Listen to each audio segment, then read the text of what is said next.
Assalamualaikum dan selamat sejahtera saya ucapkan kepada Profesor Madya Dr. Nur Hisham bin Osman. Hari ini saya Nurul Akilah binti Muhammad Amin, CID 190033, CID 17207605 akan mengulas tugasan yang telah diberikan kepada saya iaitu sosiologi bahasa.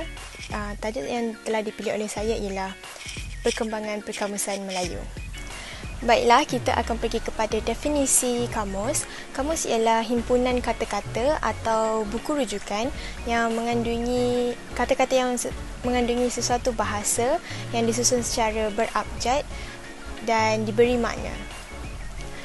Kamus juga dikenali sebagai himpunan kata-kata yang mempunyai makna serta fungsi supaya para pengguna akan mengenal maksud perkataan tersebut. Tahukah kalian bahawa bidang perkamusan ini tidak bermula dengan bahasa-bahasa moden, tetapi ia bermula dengan bahasa kuno iaitu bahasa Yunani, bahasa Sanskrit dan bahasa Latin. Seperti yang kita sedia maklum, tiga bahasa ini ialah bahasa kuno yang sudah lama digunakan sejak dahulu lagi.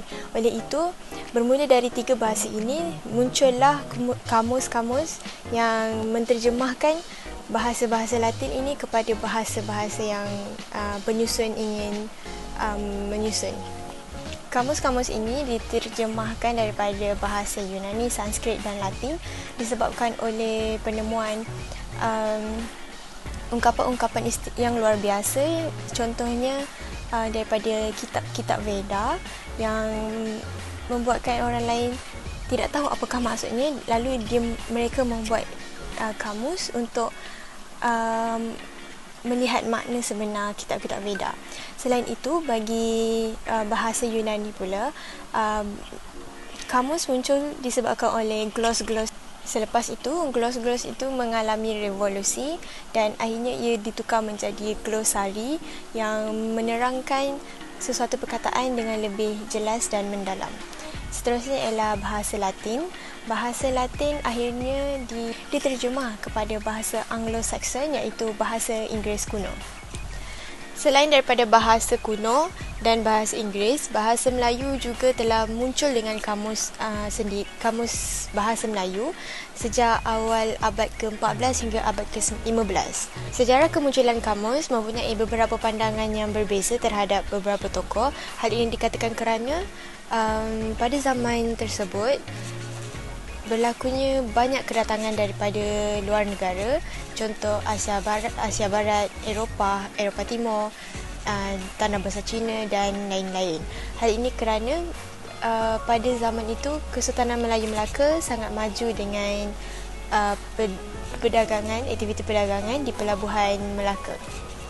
Pada zaman Kesultanan Melayu Melaka, Pelabuhan Melaka sangat pesat membangun dan telah ramai pedagang yang berdagang di Pelabuhan Melaka kerana ia dianggap sebagai pelabuhan terbesar di Asia Tenggara. Walau bagaimanapun, bukan sahaja pertukangan barang dagangan tetapi pertukangan budaya, bahasa juga dialami di Pelabuhan Melaka. Kedatangan mereka juga telah menyebabkan bahasa Melayu diangkat sebagai lingua franca iaitu bahasa yang digunakan secara meluas di seluruh negara kerana pedagang dari luar negara merasakan bahawa apabila mereka mengetahui bahasa Melayu, ia akan memudahkan mereka untuk berkomunikasi dengan orang tempatan dan boleh berdagang secara mudah dan cepat. Oleh itu, muncullah kamus yang disusun oleh pedagang yang datang dari luar negara ke Pelabuhan Melaka. Mari kita pergi kepada perkembangan kamus Melayu. Menurut Asma Haji Omar, kamus pertama yang dijumpai ialah kamus Melayu Cina yang mempunyai lebih kurang 400 lebih karakter ataupun entry yang ditulis sepenuhnya dalam bahasa Cina. Kamus tersebut memadankan bahasa Melayu dan bahasa Cina untuk mudahkan pedagang dari Cina berkomunikasi dengan orang tempatan. Selepas kemunculan kamus Melayu Cina, muncul pula kamus kedua tertua iaitu kamus Pigafetta yang menterjemah bahasa Melayu kepada bahasa Itali. Tujuan-tujuan kamus ini disusun lebih kurang sama tujuannya iaitu untuk perdagangan, tetapi bagi kamus Pigafetta digunakan sebagai alat untuk penyebaran agama selain daripada perdagangan. Kemunculan kamus Pigafetta menyebabkan lebih banyak kamus-kamus dari bahasa Eropah yang disusun oleh para pedagang dan diterjemahkan kepada bahasa Melayu. Lepas itu barulah terciptanya kamus Melayu Inggeris. Akhirnya muncul kamus ilmiah yang disusun oleh William Marsden. Ia dinamakan sebagai A Dictionary of Malayan Language, mengandungi dua bahagian. Bahagian yang pertama ialah bahagian Melayu Inggeris dan bahagian yang kedua ialah Inggeris Melayu. Setelah menyedari kepentingan ilmu perkamusan, Pakatan Bahasa Melayu dan Persuratan di Raja Johor telah mengambil usaha untuk menghasilkan kamus dengan menerbitkan sebuah kamus penjelas makna. Judul buku itu ialah Buku Katan yang mempunyai 4 jilid. Maka selepas itu muncullah beberapa kamus, iaitu Kamus Indonesia dan Kamus Brunei yang disusun oleh Balai Pustaka.